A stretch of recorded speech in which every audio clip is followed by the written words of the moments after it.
Bonjour à tous, dans ce petit vidéo, nous allons démontrer avec quelle facilité il est possible de créer et d'exploiter une classe C++ dans l'environnement de développement intégré Visual Studio. Donc, ouvrez Visual Studio et démarrez un nouveau projet en sélectionnant Fichier, Nouveau, Fichier, Nouveau, Nouveau projet. Et nous voulons développer en C++. Donc, sous la section langage, choisissez Visual C++ et sous Visual C++, nous avons une série de gabarits nous permettant de développer des applications C++.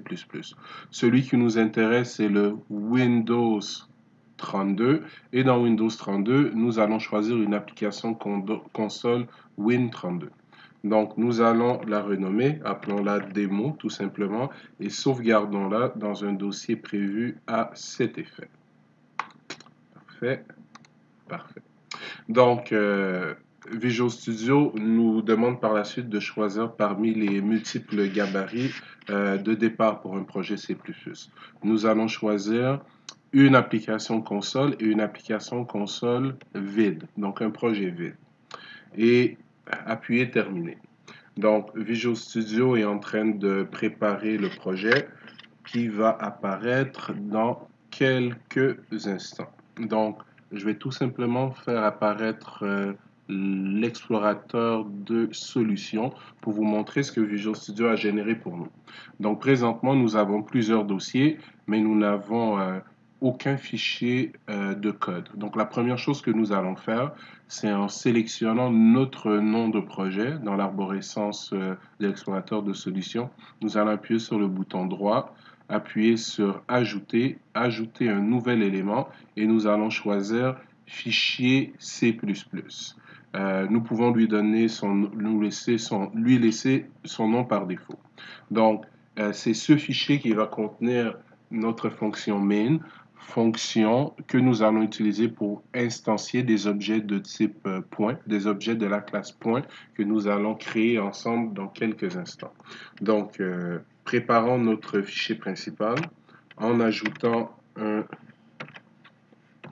include. Donc, include IO stream qui est la librairie d'entrée-sortie standard, suivi de non. Donc IOStream suivi de using namespace std qui nous permet d'avoir accès à la librairie standard et ensuite créons notre fonction main int main void puisque nous ne recevrons aucun paramètre à partir de la console utilisateur et notre fonction main va return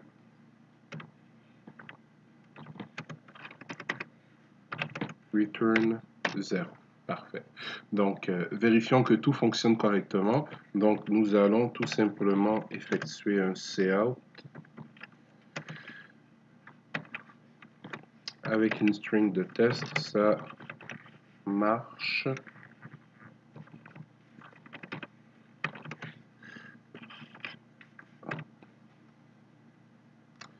Voilà, et nous allons exécuter le tout sans débogage.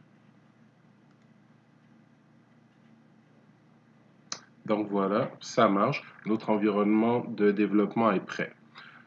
Rentrons maintenant dans le vif du sujet. Le but de ce vidéo, comme nous avons mentionné tout à l'heure, est de vous démontrer comment créer votre propre type de données, donc en utilisant une classe. Notre classe va être segmentée dans deux fichiers, un fichier d'entête.h et un fichier d'implémentation .cpp.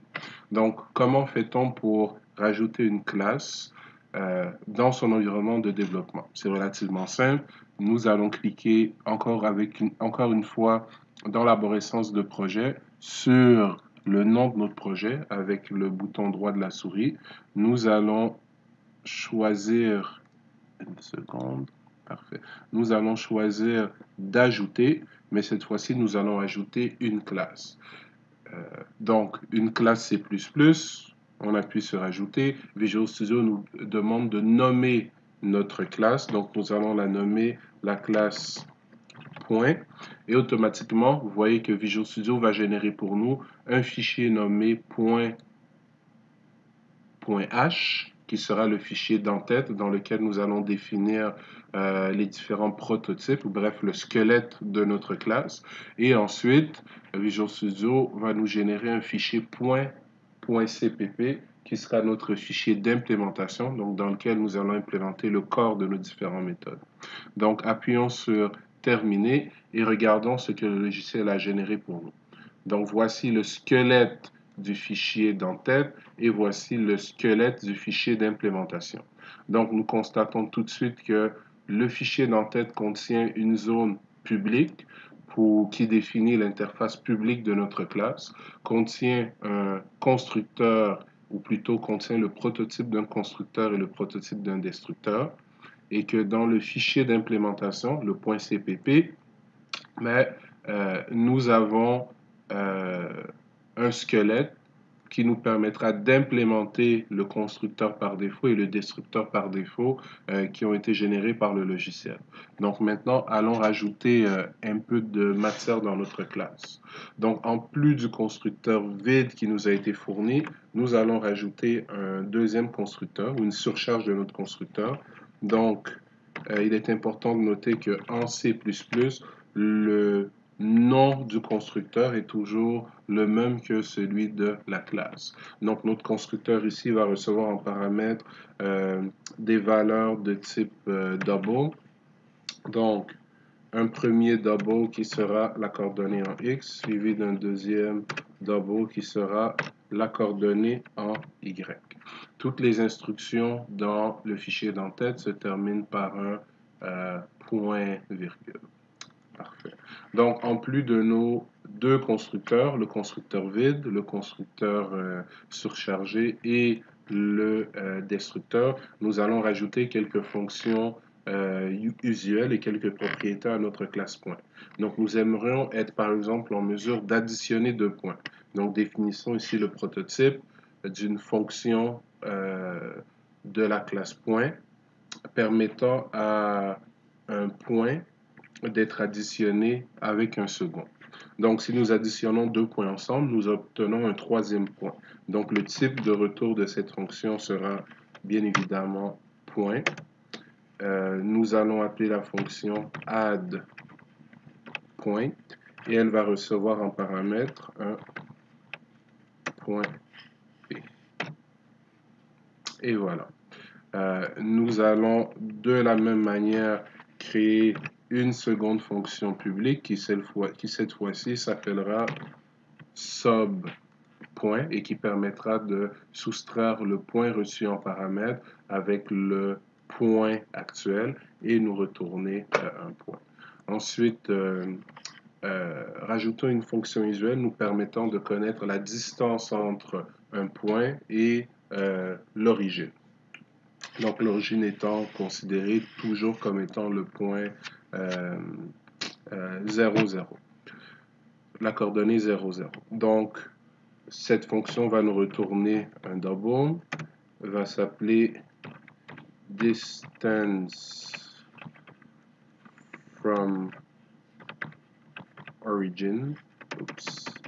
Distance from origin. Parfait. Et ne recevra aucun paramètre. Rajoutons aussi quelques getters et quelques setters. Donc, un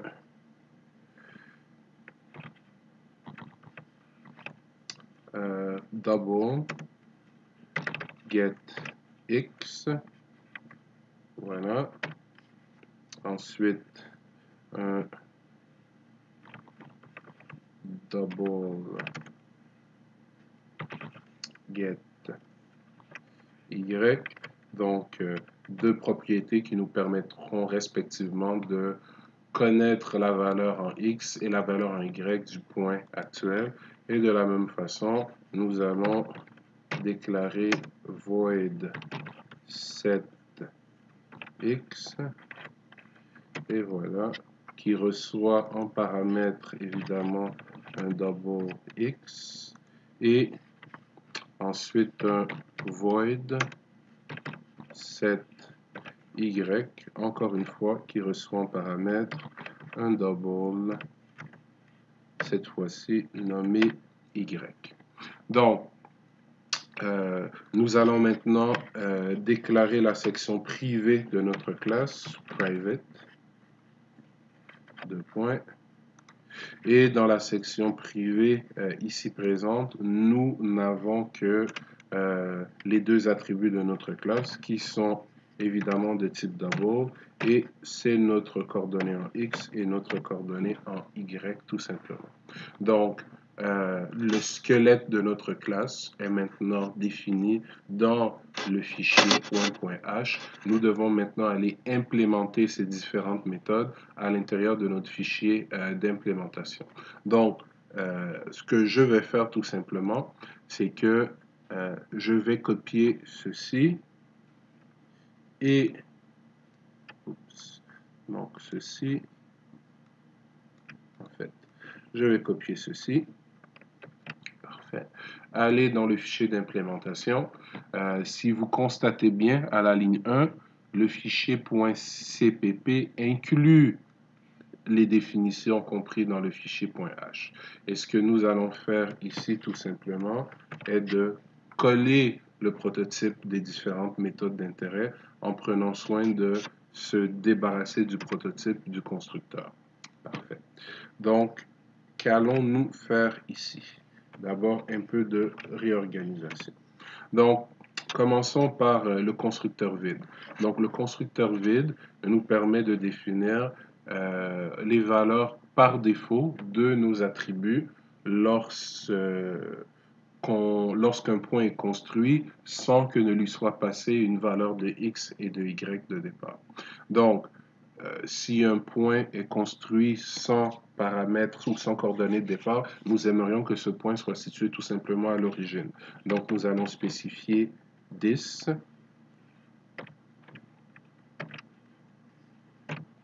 .x, x qui est notre attribut privé, que nous avons déclaré dans la section privée du fichier d'entête, est égal à 0.0 tout simplement, et idem pour le y. Donc voilà, c'est réglé pour notre constructeur vide. Parfait. Maintenant, réglons le cas de notre première surcharge. Donc, la fonction point recevant paramètres un x et un y doit être associée à la classe point, ou plutôt le constructeur point recevant paramètres un x et un y de type double doit être associé à la classe point. Donc, nous devons spécifier point suivi de l'opérateur de résolution, suivi du nom du constructeur et de sa liste de paramètres. Le point-virgule disparaît et nous rajoutons les accolades qui vont servir de corps à notre fonction. Donc, remarquez que la signature ici de l'implémentation que nous préparons à réaliser est tout à fait semblable ou est tout à fait la même que le prototype que nous avions défini dans le fichier d'entête. Donc, complétons l'implémentation comme ceci. Ici, nous recevons le x se trouvant juste ici, et ici, nous recevons le y se trouvant juste ici. Et voilà, nous avons deux constructeurs prêts à l'utilisation. Nous allons ignorer le destructeur pour l'instant et finaliser l'implémentation de nos autres méthodes. Donc, point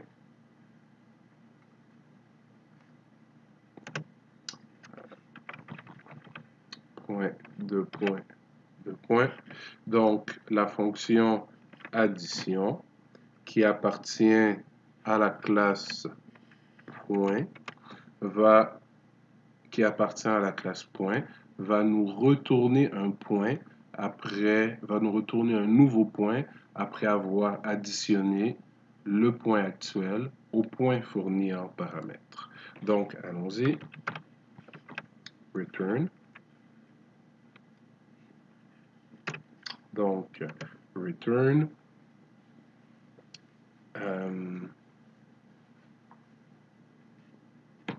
OK. Return. Allons-y de la manière suivante.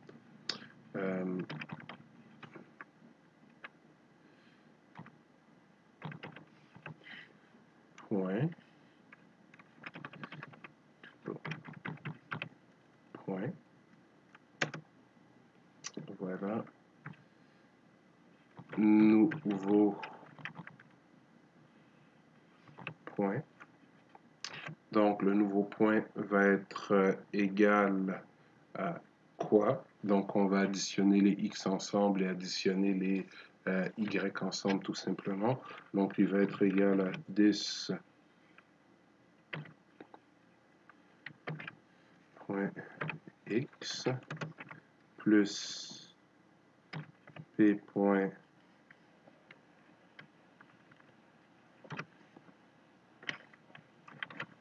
get x. Parfait. Et ensuite, on va recevoir en paramètre ceci, mais les y.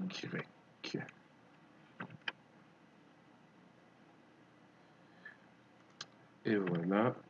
Et nous allons tout simplement return ce fameux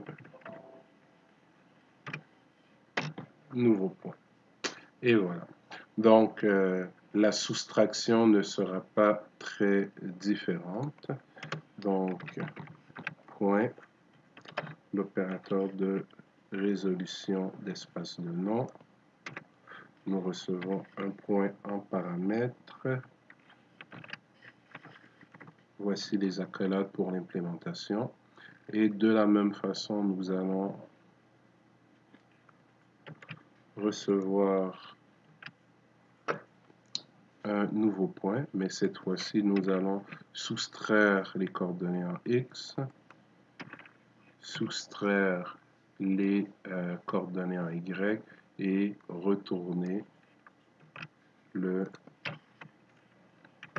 nouveau point.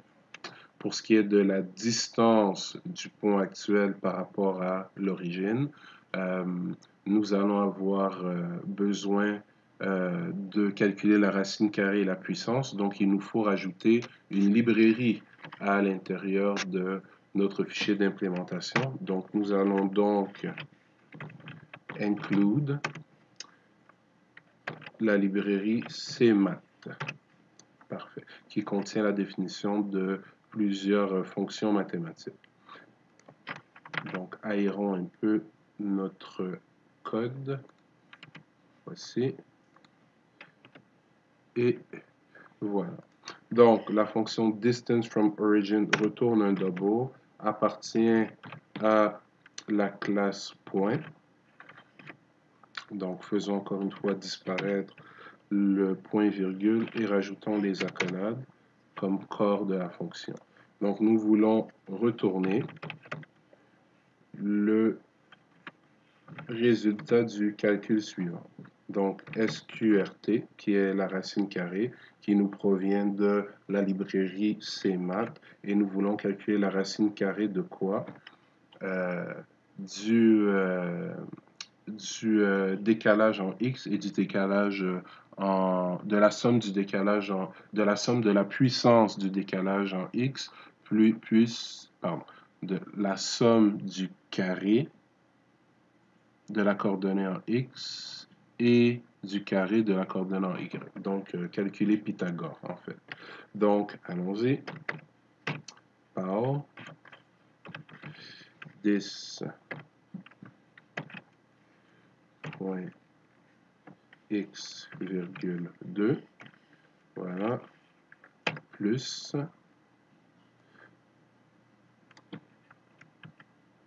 par this point y virgule 2, et voilà.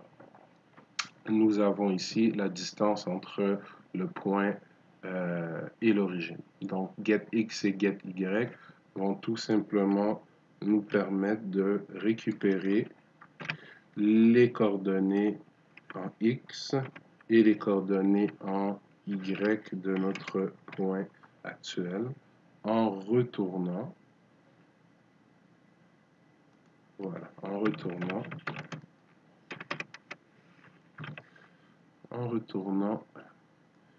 dans le premier cas des.x.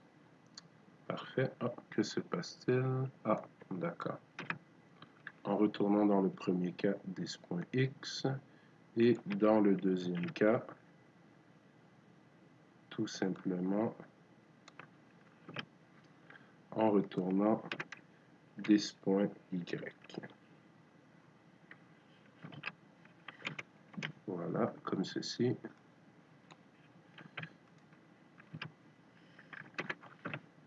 Comme ça. Et même principe pour les setters. Donc, pardon, une petite différence pour nos setters.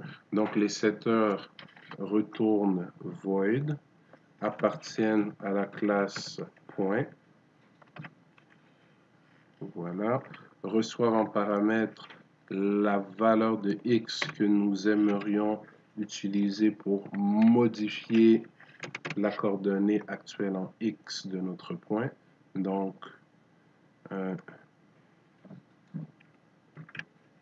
dis.x égale x, tout simplement. Et même stratagème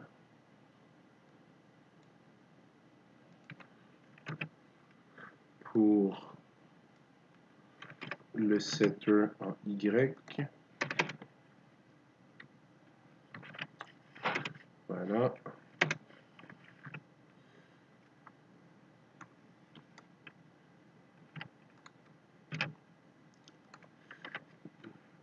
Dis.y égale y. Magnifique, nous avons fini l'implémentation de notre classe. Donc, résumons. Pour créer une classe, nous avons besoin de la séparer en deux fichiers. Un fichier .h qui contient l'interface publique de notre classe, donc c'est-à-dire les prototypes de toutes les fonctions publiques, et l'interface privée, donc toutes les fonctions privées, nous n'avons pas dans ce cas-ci, et les attributs de notre classe. Ensuite, dans le fichier .cpp, le fichier d'implémentation, nous devons, en utilisant l'opérateur de résolution de nom, implémenter les différentes méthodes pour lesquelles les prototypes étaient fournis dans le fichier d'entête. Important de se souvenir que le fichier d'implémentation .cpp doit inclure le fichier d'entête, ce que Visual Studio fait automatiquement pour nous. Maintenant que nous avons notre fichier d'entête et notre fichier d'implémentation, nous sommes en mesure d'aller dans notre fichier source, celui contenant la classe main, pour exploiter notre fameuse classe point. Pour que le fichier contenant la déclaration de la fonction main soit en mesure de manipuler des points, il faut qu'il ait connaissance de ce qu'est un point. Donc, nous allons y inclure le fichier d'entête de notre nouvelle classe. Donc, include, allons-y, point, excusez-moi, donc include,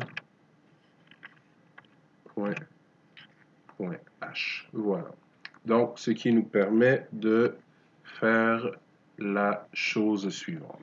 Je vais créer un nouveau point et voyez, le type de données est reconnu que je vais appeler Toto et que je vais initialiser en appelant initialiser en lui passant les valeurs suivantes. Donc 10.0, virgule, 10.25. Oups, 10.0, virgule 10.25. Et je vais créer un second point, mais en utilisant cette fois-ci une méthode légèrement différente. Point. Excusez-moi. Ici, nous devons avoir un pointeur. Égale, pardon, égale new point. Et je vais utiliser son constructeur encore une fois. Donc, disons 20, pardon, 20.3, 12 points.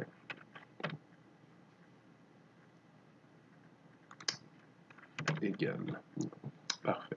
Donc, quelle est la différence entre les deux méthodes présentées, celle à la ligne 10 et celle à la ligne 11? Quand nous créons un point selon la syntaxe, quand nous créons un objet, ça va? Donc, basé sur une classe, en utilisant la syntaxe que vous pouvez observer à la ligne 10, cet objet est créé sur la pile. Alors que quand nous créons un objet basé sur une classe en utilisant la syntaxe de la ligne 11, cet objet est créé sur le tas.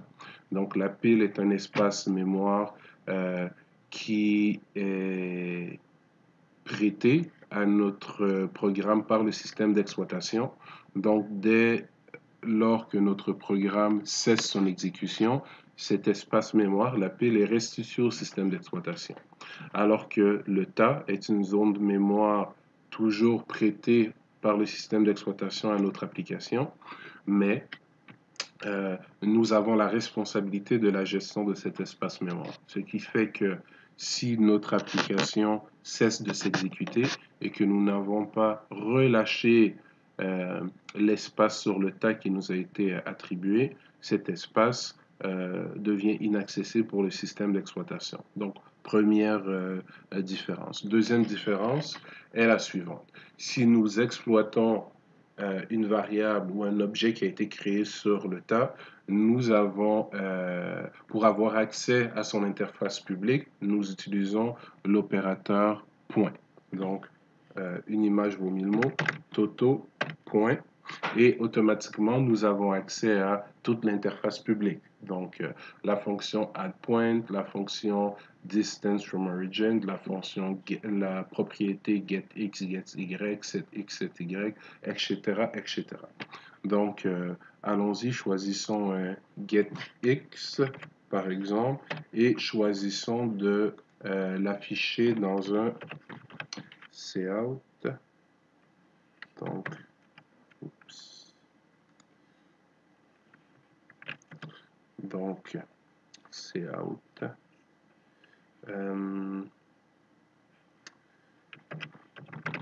Toto.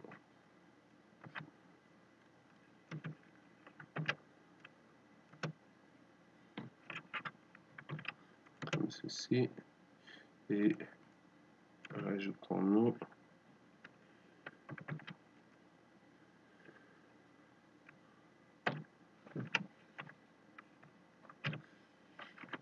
voilà, ça devrait faire l'affaire. Et quand nous utilisons l'opérateur new, donc ce qui nous est retourné, c'est un pointeur vers l'espace mémoire qui nous a été alloué sur le tas. Et dans ces conditions, nous devons utiliser l'opérateur de déréférencement d'objets qui est le suivant. Donc, tata.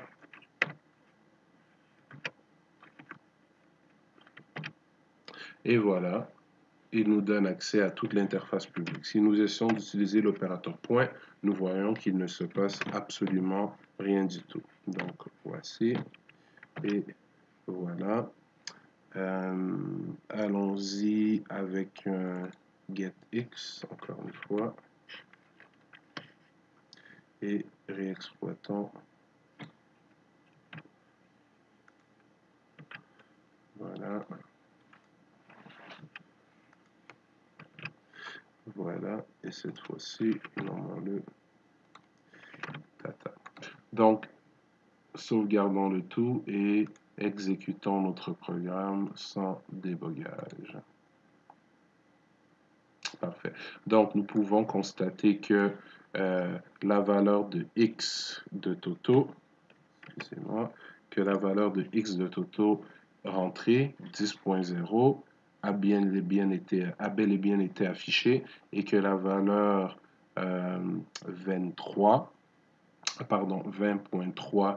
en x de Tata a bien été affichée.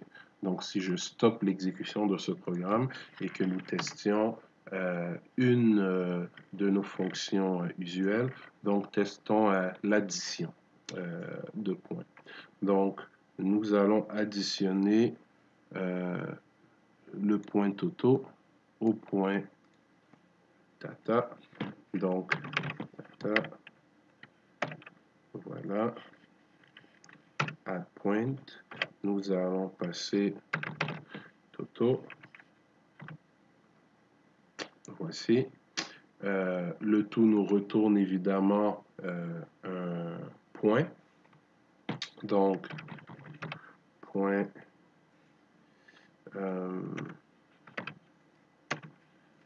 P.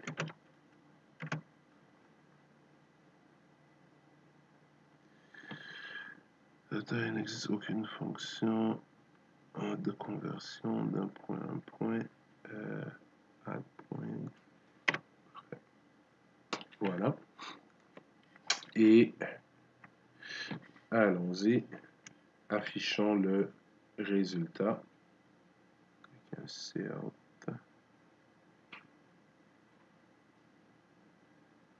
Prenons ceci.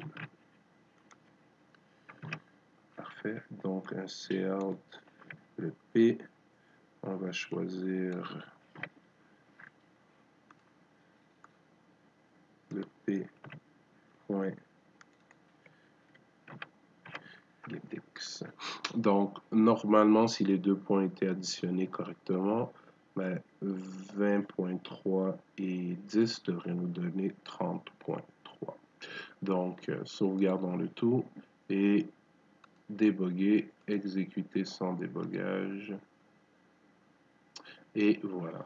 Donc, avec ce petit exemple, nous venons de prouver, encore une fois, avec quelle aisance il est possible de créer de nouveaux types de données en C++ à l'aide d'un fichier d'entête nous permettant de spécifier les prototypes des fonctions publiques et privées de notre classe, en plus de spécifier leurs attributs. Un fichier .cpp nous permettant de spécifier l'implémentation de chacune de nos fonctions publiques et privées et un fichier source.cpp nous permettant à l'intérieur de la fonction main d'exploiter les différents types de données que nous avons créés. Donc merci et à la prochaine.